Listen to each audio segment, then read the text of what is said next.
Gay murder, 6 o'clock package, 917.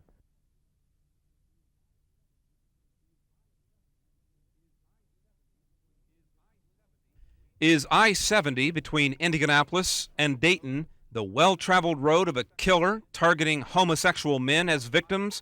That's what Ohio authorities believe they are dealing with following the discovery last week of an unidentified male body in Darke County near Dayton. It is the latest clue in a string of apparent homosexual slayings. Since 1985, the bodies of 4 other men, either residents of Indianapolis or with connections to this city, have been found near creek beds in Preble County, which is also near Dayton. All were nude or partially nude, the victims strangled to death. Investigators believe the men, possibly gay prostitutes, were killed at unknown locations, then driven on I-70 to be dumped in western Ohio. Both motive and suspect are unknown, but for now, a serial killer is not suspected. I have nothing to indicate that it is the same person that has killed the four people.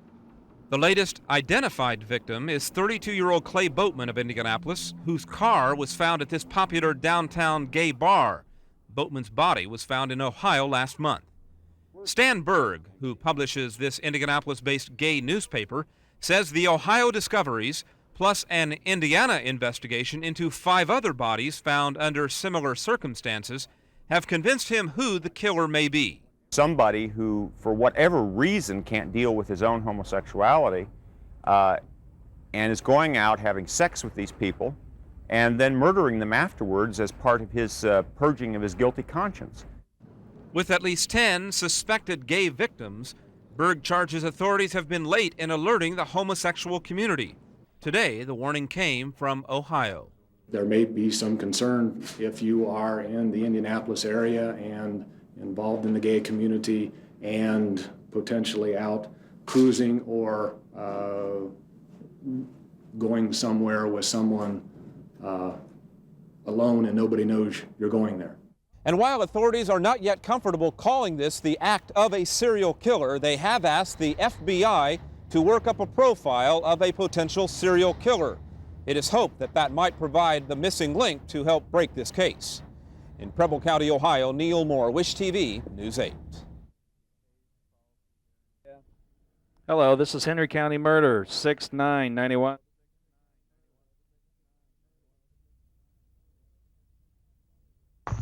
Body was laying back in that area. The body of 42-year-old Otto Becker was spotted Wednesday by a Henry County farmer. Becker hadn't been dead long. And we believe right now that the body was brought here. It appeared like it had been drugged from the edge of the road up to where it was resting at. There are similarities to a series of gay murders in the Midwest stretching back 10 years. Becker had been strangled, a cord still wrapped around his neck. The other victims were either strangled or stabbed. Like other victims, he was from Indianapolis, and his body was dumped in a rural area not far from Interstate 70. Police say there may be a connection. We can't rule that out at this point, but we're investigating all angles of it. Indianapolis police say Becker had a lengthy record, including at least a dozen arrests for driving under the influence, and most recently a prostitution conviction in June of 1990.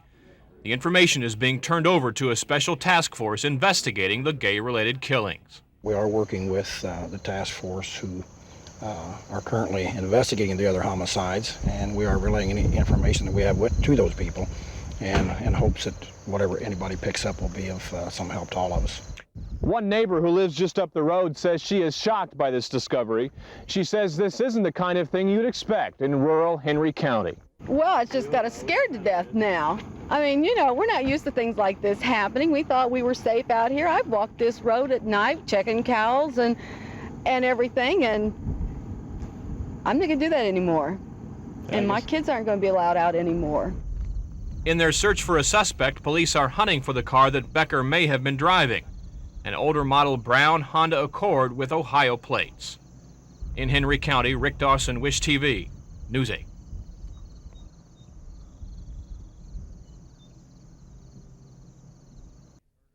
Gay murders, 814.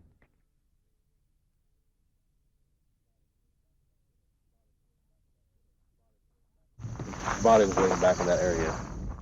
It's been a week since a farmer found the body of 42-year-old Otto Becker of Indianapolis. Becker had been strangled by a cord still wrapped around his neck, his body dumped not far from Interstate 70. Last summer, Becker was arrested on a prostitution charge along East Washington Street after offering to pay a male undercover officer for a sex act. Today, 2 Henry County homicide detectives interviewed some of the people known to frequent that area of the city, looking for anyone who may have seen Becker the night he disappeared. Those are the people we're dealing with right now. I can't say that any of them are suspects, but those are the people we're talking to right now. But since many of these people are homeless, like Becker, the problem has been finding the people to talk with. Some of them are sleeping in bushes and weeds and whatnot, and no addresses. You just have to hit the streets and start asking questions. Have you seen this person? Where they're staying at now? And that's kind of what we've been up against. Police are also working with a task force investigating a series of 10 gay-related slayings across Indiana and Ohio since 1985. The Becker case mirrors the killings in some aspects, but differs in others. There's a lot of differences, and then you run across things that are similar. So I don't know. We don't know for sure. The detectives have talked with several members of the Gay Murders Task Force, but they haven't physically turned over any information to them yet. That's something they expect to do in the next week or two. In Indianapolis, Rick Dawson, WISH TV, News 8. Serial gay killings, 8/4/94, 11 p.m.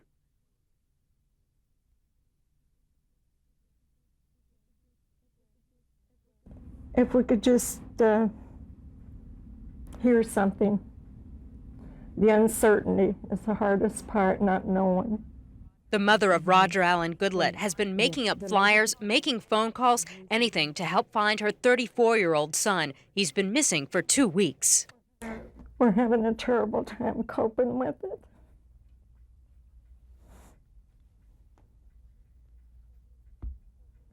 But we're not giving up.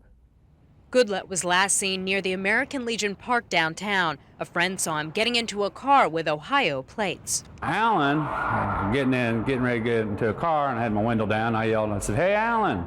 Anyways, he waved like this and went ahead and got in the car. And anyways, that was the last time I seen him.